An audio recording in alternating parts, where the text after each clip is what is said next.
Hi, I'm an old guy and I do maths. Our job today is to find an expression in this form, ax squared plus bx plus c, for the function of x, which is a quadratic. It has a turning point at 3, -1, and its y-intercept is 17. Okay, well, where do we start? This is always the question. Let's not get too concerned about this part of the problem. Let's see if we can find a quadratic to start with. Okay, so y, function of x. In this case, if we were to use turning point form, we can deduce from this that what goes in the brackets is x minus 3, and that is squared. This is turning point form, remember.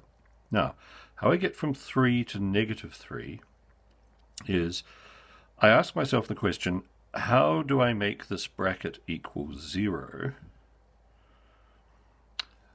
And the answer is that I make x equal 3, because that's one of the tasks that you have when you are using turning point form to determine a turning point. You make this bracket equal 0. So we have 3, and that becomes x minus 3 in here. And this is the other part of the turning point, -1. So we have an expression here in turning point form.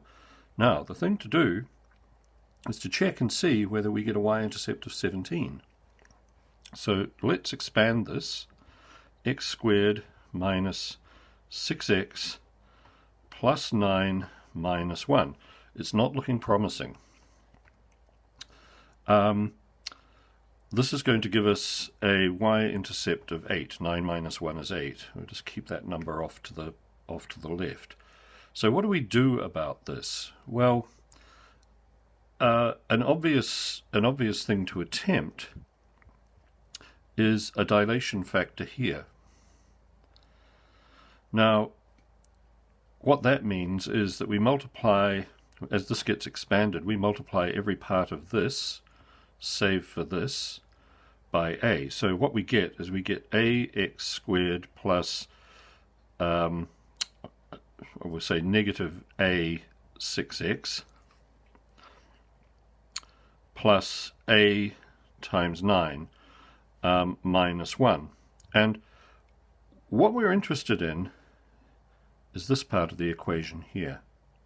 Now, this is not the only way to do this, but this is, for many of these sorts of problems, it's a really good way to do this.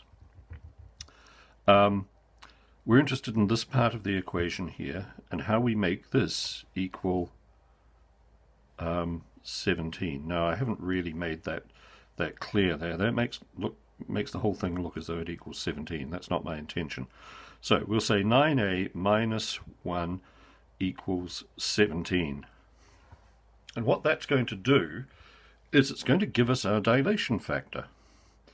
So the answer is fairly obvious, I hope. It's 2. 9a equals 18. So 9a equals 18. a equals 18 on 9, which equals 2. Now, let's just test this hypothesis.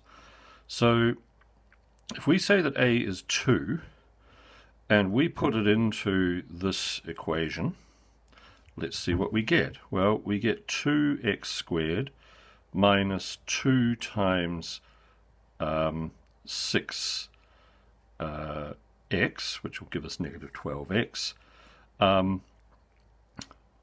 plus 2 times 9 minus 1. Tidy that up and we get 2x squared minus 12x plus 18 minus 1. 2x squared minus 12x plus 17. That's our equation. That's what we're looking for. And that is one way of doing it. Thank you very much for watching. I hope you found this useful. If you did, please like and subscribe, and I'll see you next time. Thanks very much. Bye.